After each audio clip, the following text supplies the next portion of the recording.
صدر ٹرمپ کے بڑے بیٹے ایرک ٹرمپ اور ڈونلڈ ٹرمپ جونیئر دنیا بھر کے دوروں میں کرپٹو کرنسی کی صلاحیتوں کی بھرپور تشہیر کر رہے ہیں۔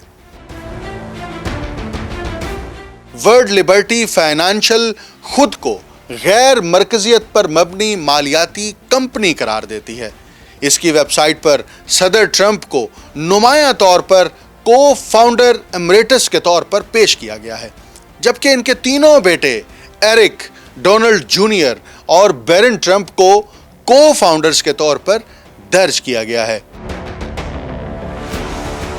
ٹوکن فروخت سے ہونے والی آمدنی کا 75% حصہ اخراجات کے بعد ٹرمپ فیملی کو جاتا ہے، جو براہ راست صدر تک پیسہ پہنچانے کا نیا راستہ بن چکا ہے۔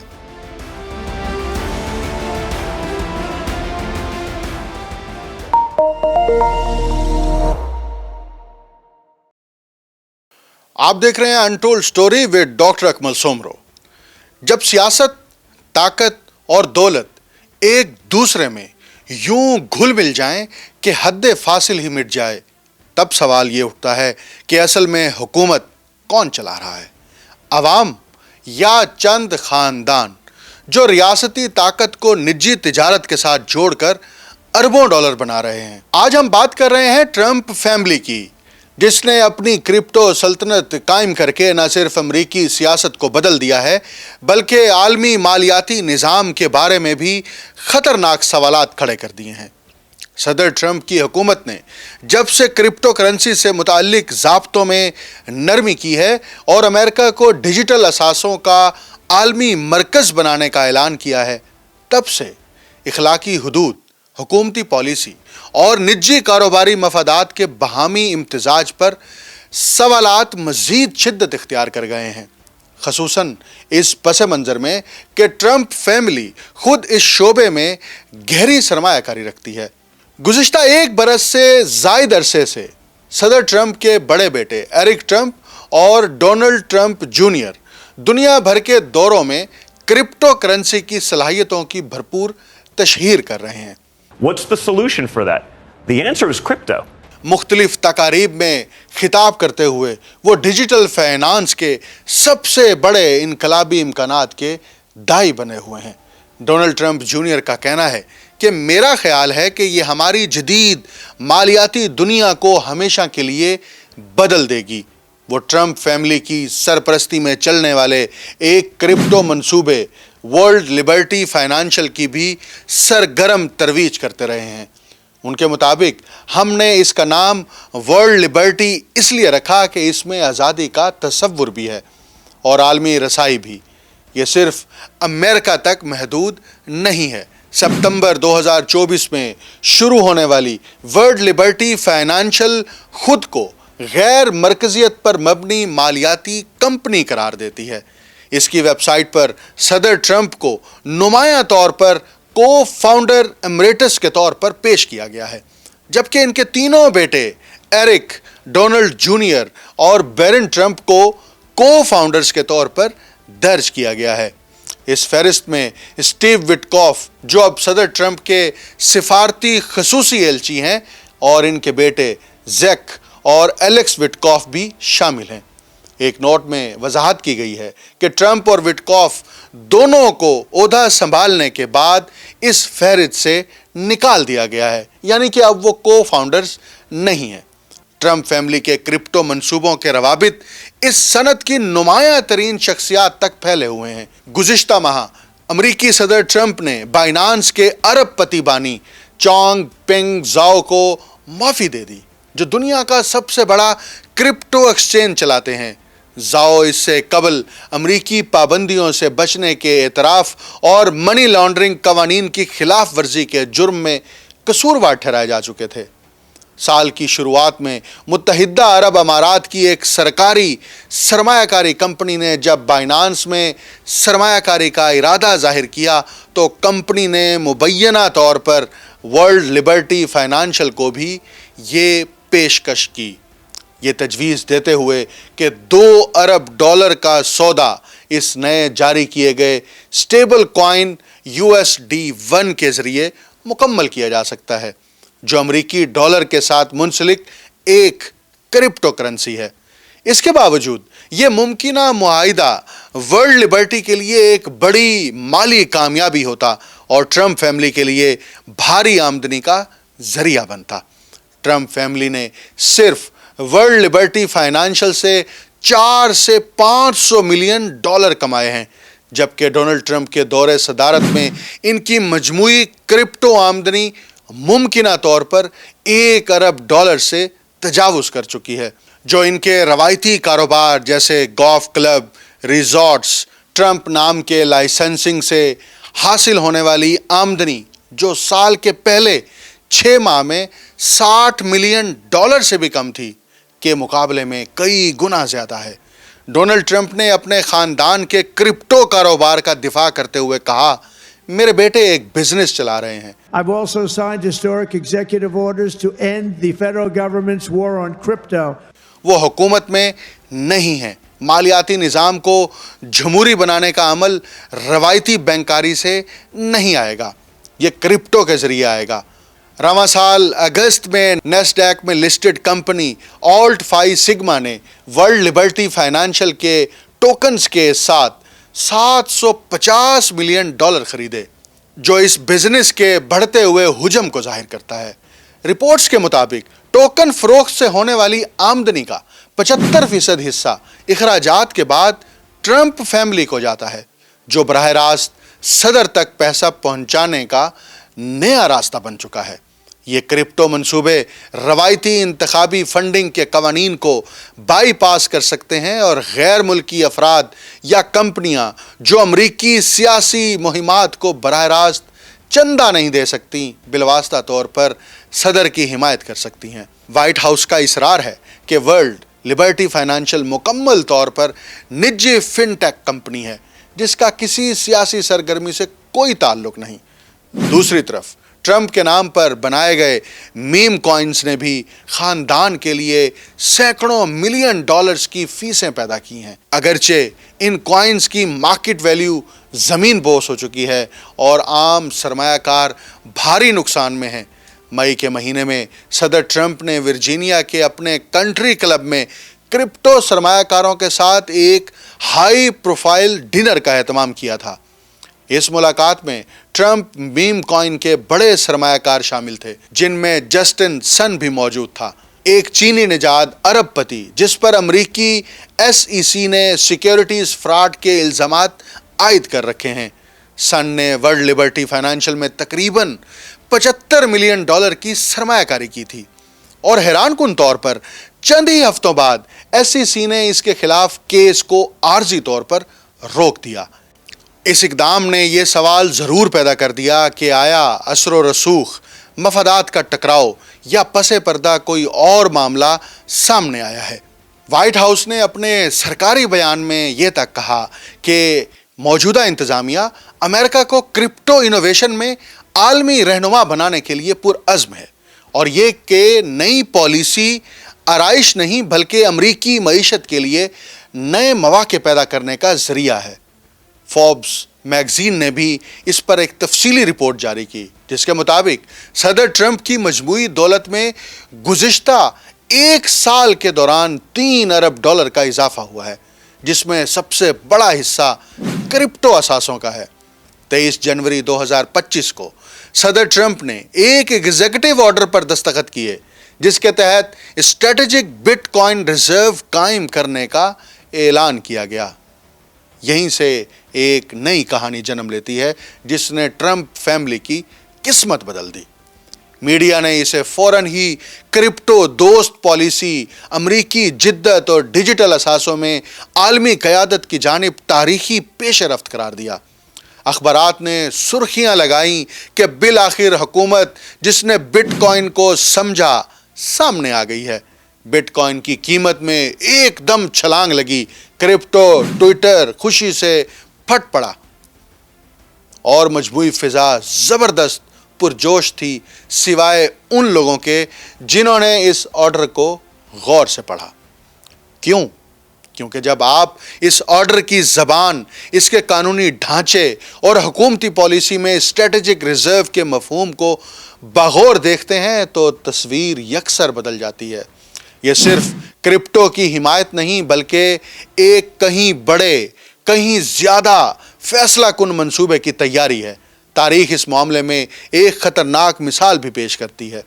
ٹرمپ کا بٹ کوائن آرڈر بھی اسی درجے کی سخت جانچ پڑتال کا مستحق ہے۔ ضرورت اس امر کی ہے کہ اسے سطر بسطر پرکھا جائے، یعنی اس کی ایک ایک لائن پڑھی جائے کہ اس آرڈر میں ہے کیا، کیونکہ زیادہ تر لوگوں نے صرف اخبارات کی سرخیاں، ٹویٹس یا کرپٹو انفلوئنسرز کی وہ خوش فہمیاں پڑھی ہیں، دیکھی ہیں، جن کا مرکز صرف یہ تھا کہ قیمت اوپر جا رہی ہے۔ لیکن جب آپ اصل متن کا جائزہ لیتے ہیں جو ایگزیکٹو آرڈر میں شامل ہے تو ایک بالکل مختلف تصویر سامنے آتی ہے۔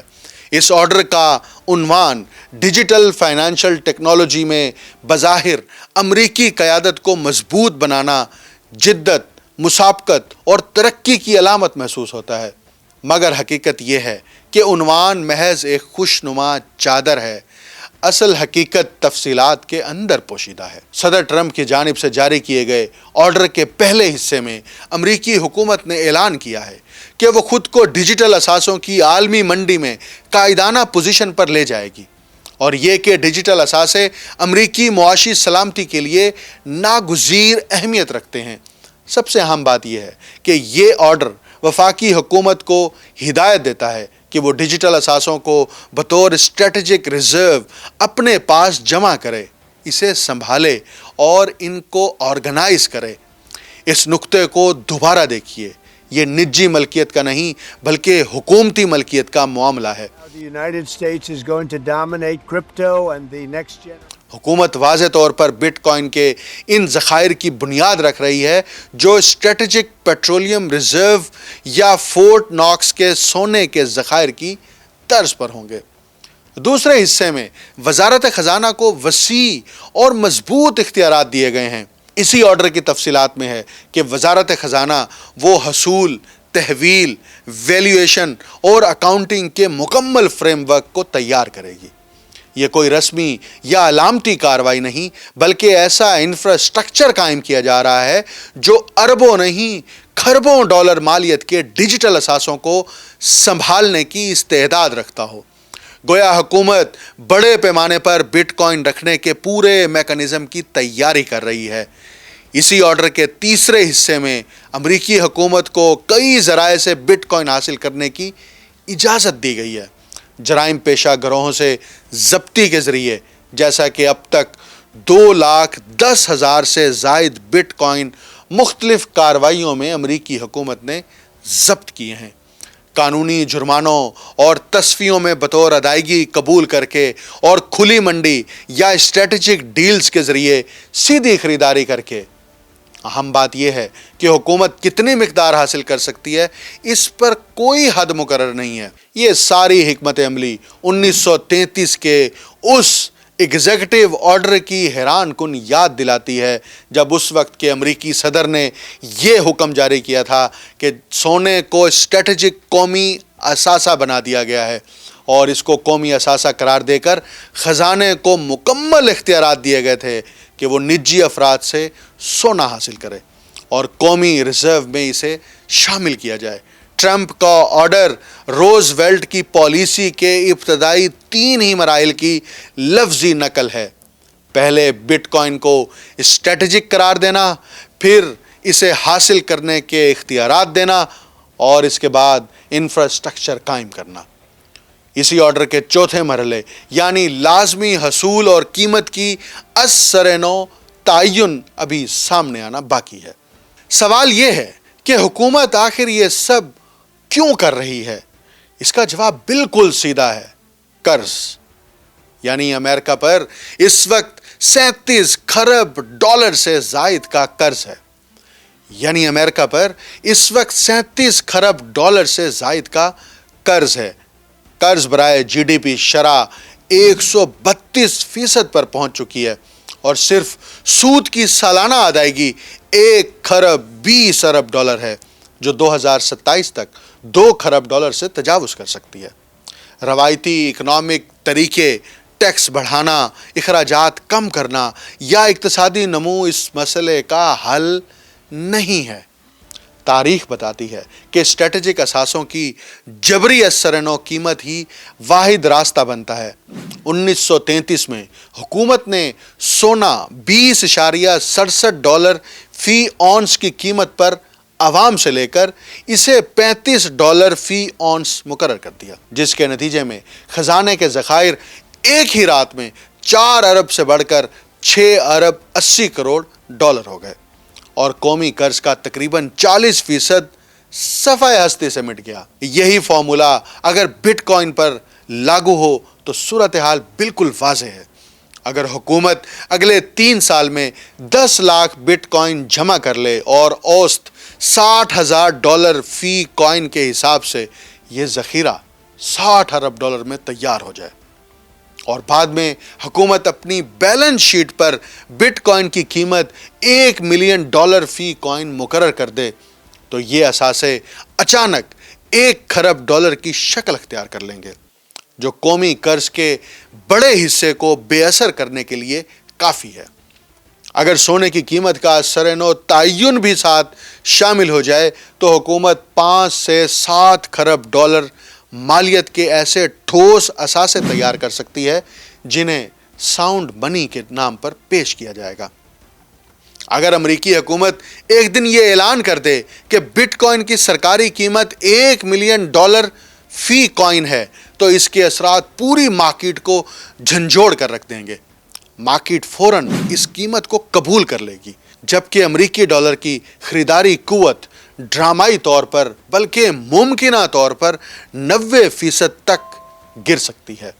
اس کے نتیجے میں خوراک، توانائی، رہائش اور روزمرہ ضروریات کی حقیقی قیمتیں آسمان کو چھونے لگیں گی، جبکہ 37 کھرب ڈالر کا امریکی قرض حقیقی معنوں میں سکڑ کر صرف 3 کھرب 70 ارب ڈالر رہ جائے گا۔ یہ طریقہ قرض ادا کرنے کا نہیں بلکہ کرنسی کی قدر گھٹا کر اثاثوں کی قدر بڑھانے کا ہے، یعنی قانونی اور تاریخی طور پر آزمودہ نسخہ ہے، یعنی کرنسی ڈی ویلیویشن کا طریقہ ہے۔ امریکی صدر ٹرمپ کے اس ایگزیکٹو آرڈر میں پورا عملی ڈھانچہ موجود ہے۔ اس میں وزارت خزانہ، وزارت تجارت اور وزارت انصاف پر مشتمل ایک مشترکہ ورکنگ گروپ تشکیل دیا گیا ہے، جو بٹ کوائن کے حصول، حفاظت، نفاذ اور مارکیٹ پر اثرات کی نگرانی کرے گا۔ آرڈر حکومت کو یہ اختیارات بھی دیتا ہے کہ وہ بٹ کوائن کی سرکاری قیمت طے کرنے کے لیے اپنا الگ ویلیویشن طریقہ وضع کرے، جو مارکیٹ ریٹ سے بالکل مختلف ہو سکتا ہے۔ اس کے ساتھ ساتھ حکومت کو اسٹریٹجک ریزرو کے درجے کے بٹ کوائن ذخائر رکھنے کے لیے اربوں ڈالر مالیت کی حراستی انفراسٹرکچر تیار کرنے کی ہدایت دی گئی ہے۔ قانونی فریم ورک اور بنیادی انفراسٹرکچر جنوری 2025 کے ایگزیکٹو آرڈر سے شروع ہو چکا ہے، اور اندازہ ہے کہ 2026 کے وسط تک پورا نظام فعال ہو جائے گا۔ دلچسپ بات یہ ہے کہ آرڈر میں لا فل ہولڈرز کو تحفظ دینے کی شق بھی شامل ہے، جسے کرپٹو کمیونٹی نے بہت سراہا، لیکن یہاں ایک باریک نقطہ ہے۔ قانونی کی تعریف مستقبل کے حکومتی قواعد و ضوابط سے مشروط ہے۔ آنے والے قوانین میں رجسٹریشن، رپورٹنگ، لائسنس اور ٹیکس کے سخت تقاضے شامل کیے جا سکتے ہیں۔ جو لوگ ان شرائط پر پورا نہیں اتریں گے وہ غیر قانونی ہولڈرز قرار پائیں گے اور ان کے اثاثے ضبط کیے جا سکتے ہیں۔ یوں امریکی حکومت بغیر کسی براہ راست پابندی کے لازمی تحویل کا راستہ بنا لے گی۔ اس منصوبے کے تحت فیز 1 2025 میں کیا ہوگا؟ قانون سازی اور بیانیہ تشکیل دینا۔ ورکنگ گروپ منصوبہ بندی کرتا ہے، خزانہ تحویلی نظام بناتا ہے، وزارت انصاف ضبطی کے مواقع تلاش کرتی ہے، جبکہ میڈیا اس پالیسی کو ٹیکنالوجی، دوستی اور جدیدیت کے نام پر پیش کرتا ہے۔ عوام سرخیوں میں مصروف رہتے ہیں اور پس پردہ بننے والی مشینری ان کی نظر سے اوجھل رہتی ہے۔ فیز 2 2026 میں کیا ہوگا؟ خاموشی سے ذخیرہ اندوزی اور ریگولیٹری دباؤ۔ امریکی حکومت بڑے پیمانے پر ضبطگیوں جرمانوں اور اسٹریٹجک خریداروں کے ذریعے بٹ کوائن اکٹھا کرے گی۔ ساتھ ہی قواعد و ضوابط سخت کیے جائیں گے، ایکسچینجز پر نئی رپورٹنگ ذمہ داری عائد ہوگی اور خود اپنے بٹ کوائن کی حفاظت یعنی سیلف کسٹڈی کو پیچیدہ اور مشکل بنا دیا جاتا ہے۔ بٹ کوائن رکھنا مشکل اور اسے بیچ دینا آسان بنا دیا جائے گا تاکہ لوگ رضاکارانہ طور پر اپنے اثاثے حکومت کے نظام میں منتقل کر دیں۔ اور اگر اس کا بغور جائزہ لیا جائے تو ٹرمپ کا یہ بٹ کوائن دوستی کا ایگزیکٹو آرڈر محض پالیسی نہیں ہے، بلکہ ایک ایسا قانونی ڈھانچہ تشکیل دیا گیا ہے جو بڑے پیمانے پر سرکاری خریداری، ذخیرہ اندوزی اور مستقبل میں ممکنہ قیمت کے سرکاری تعین کی گنجائش پیدا کرتا ہے۔ اسے جدت، ٹیکنالوجی اور امریکی قیادت کے نام پر پیش کیا جا رہا ہے، مگر اس کے عملی تقاضے وہی تاریخی طریقہ کار دہراتے ہیں جن کے ذریعے ریاستیں اثاثوں کو اپنے کنٹرول میں لاتی ہیں، قرضوں کا بوجھ کم کرتی ہیں اور کرنسی کی قدر نئے سرے سے متعین کرتی ہیں۔ ان حقائق کو سمجھنا ضروری ہے کیونکہ یہ پالیسی ایک چلتی ہوئی حکمت عملی ہے جس کے اثرات بٹ کوائن رکھنے والوں، امریکی ڈالر اور قومی قرض کے پورے ڈھانچے پر نہایت دور رس ہو سکتے ہیں۔ تیسرا مرحلہ جس کا ہدف 2027 ہے، بحران اور لازمی اقدامات سمارٹ کا مرحلہ ہے۔ اس وقت تک یعنی وہ عام لوگ جو ضابطوں، ریٹیل کی پیچیدگی سے بچنے کی کوشش کرتے تھے، مارکیٹ سے تقریباً باہر ہو چکے ہوں گے، اور حکومت مارکیٹ ریٹ پر بڑے پیمانے پر کوائنز خرید چکی ہوگی۔ اس مرحلے کو شروع کرنے کے لیے کسی بھی قسم کا بحران محرک بن سکتا ہے۔ قرض کی حد میں رکاوٹ، بڑے بینک کا دیوالیہ پن یا پھر امریکی ٹریجری بانڈز کے بڑے پیمانے پر فروخت کے نتیجے میں ڈالر کی گرتی ہوئی ساکھ، جو بھی چنگاری ہو، رد عمل ایک ہی ہوگا: ہنگامی اختیارات کے نام پر مالیاتی نظام کو مستحکم کرنے کے اقدامات کیے جائیں گے۔ اس استحکام کے نام پر حکومت ایک مخصوص حد سے زائد بٹ کوائن رکھنے والوں کو سرکاری مقررہ قیمت پر لازمی فروخت کا پابند کرے گی۔ یہ قیمت عام طور پر مارکیٹ سے بہت کم رکھی جائے گی۔ مثلا مارکیٹ میں قیمت اگر $1.5 ہو تو سرکاری خریداری $80,000 فی کوائن پر ہو سکتی ہے۔ اس طرح ہولڈرز کو تقریباً 47% نقصان کے ساتھ اپنا اثاثہ فروخت کرنا پڑے گا۔ عدم تعمیل کی صورت میں سنگین قانونی کارروائی، اثاثوں کی ضبطی اور حتیٰ کہ جیل تک کی سزائیں شامل ہوں گی۔ زیادہ تر لوگ مجبوراً مان بھی جائیں گے۔ حکومت صرف ایک نوٹس بھیجے گی، 30 دن میں عمل کریں ورنہ قانونی کارروائی ہوگی۔ چوتھا مرحلہ ری ویلیویشن یعنی اثاثوں کی دوبارہ قیمت لگانے کا ہوگا۔ جیسے ہی خزانہ 1 ملین یا اس سے زیادہ بٹ کوائن اکٹھا کر لے گا، سرکاری قیمت اچانک بڑھا دی جائے گی، 80,000 سے بڑھا کر $10 لاکھ فی کوائن۔ یوں امریکی حکومت کے ان ذخائر کی مجموعی مالیت $80 ارب سے بڑھ کر $1 خرب تک پہنچ جائے گی۔ اسی عمل کے دوران سونے کی قیمت بھی سرکاری طور پر نئے سرے سے مقرر کی جا سکتی ہے، مثلا $42 فی اونس سے بڑھا کر $20,000 فی اونس۔ یوں امریکی حکومت کے پاس 5 سے 7 خرب مالیت کے ہارڈ ایسٹس جمع ہو جائیں گے، اور ڈالر کو ان اثاثوں کی پشت پناہی کے ساتھ دوبارہ پیش کیا جائے گا۔ مارکیٹ فوراً رد عمل دے گی، افراط زر شدید بڑھے گا، ڈالر کی قوت خرید گر جائے گی اور قومی قرض حقیقی معنوں میں سکڑ جائے گا۔ دولت کا ایک بہت بڑا حصہ عام شہریوں سے نکل کر حکومت اور ان خوش نصیب حلقوں تک منتقل ہو جائے گا جنہوں نے انتہائی سستے داموں سرکاری قیمت پر بیچنے کے بجائے اپنی ہولڈنگز محفوظ رکھی تھی۔ اس پورے کھیل کے واضح طور پر فائدہ اٹھانے والے موجود ہیں۔ حکومت 20 سے 30 خرب ڈالر تک حقیقی قرض بوجھ ختم کر لے گی، وہ بھی بغیر ٹیکس بڑھائے یا اخراجات کم کیے۔ سیاستدان کڑوی گولی کھائے بغیر عوامی بھاری قرضوں کا بوجھ اتار دیں گے۔ وہ لوگ جنہوں نے اپنی نجی تحویل میں بٹ کوائن رکھا ہوگا اور جس کی خبر حکومت کو نہیں ہوگی، وہ بے پناہ فائدہ اٹھائیں گے۔ $100,000 کی سطح سے بڑھ کر فی کوائن $10 لاکھ تک پہنچے گا۔ بین الاقوامی مالدار طبقے جو سنگاپور، سوئٹزرلینڈ یا اسی طرح کے مضبوط دائرہ اختیار میں اثاثے رکھتے ہیں، وہ بھی محفوظ رہیں گے اور اپنی دولت مزید بڑھائیں گے۔ اس کے برعکس سب سے زیادہ نقصان عام شہریوں کو ہوگا، وہ لوگ جو سرکاری حکم پر اپنی ہولڈنگز کم قیمت پر فروخت کرنے پر بعد میں دیکھیں گے کہ انہی اثاثوں کی قیمت کئی گنا بڑھ گئی ہے۔ ڈالر کی قوت خرید تباہ ہو جائے گی۔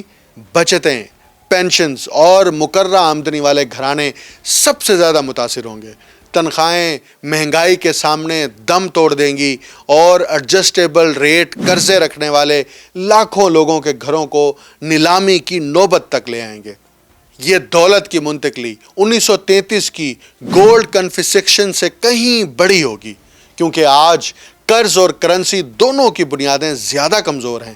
حفاظتی حکمت عملیاں فوری اور قابل سیلف کسٹڈی عمل ہیں۔ پہلی بات ناگزیر ہے، بٹ کوائن کو ہر صورت سینٹرلائزڈ ایکسچینجز سے نکال کر ہارڈ ویئر والیٹس میں رکھیں۔ کوائن بیس، کریگن اور جیمنائی جیسی ایکسچینجز حکومت کو براہ راست رپورٹ کرتی ہیں اور انہیں مجبور کیا جا سکتا ہے کہ وہ آپ کے بٹ کوائن سرکاری قیمت پر فروخت کر دیں۔ نجی تحویل میں رکھے گئے والیٹس نہ صرف ضبطی کے خطرے کو کم کرتے ہیں بلکہ تکنیکی وجوہات کی بنیاد پر عدم رسائی کے ممکنہ جواز بھی فراہم کرتے ہیں۔ عام اعتراضات بھی قابل غور ہیں۔ کچھ لوگ کہیں گے کہ ٹرمپ چونکہ کرپٹو کے حامی ہیں اس لیے ضبطی ممکن نہیں، مگر تاریخ بتاتی ہے کہ روزویلٹ بھی ساؤنڈ منی کے حامی تھے، لیکن بحران کے وقت انہوں نے سونا ضبط کیا۔ سیاسی بیانات انتخابات کے لیے ہوتے ہیں، مگر فیصلہ ہمیشہ مالی حالات کی بنیاد پر کیا جاتا ہے۔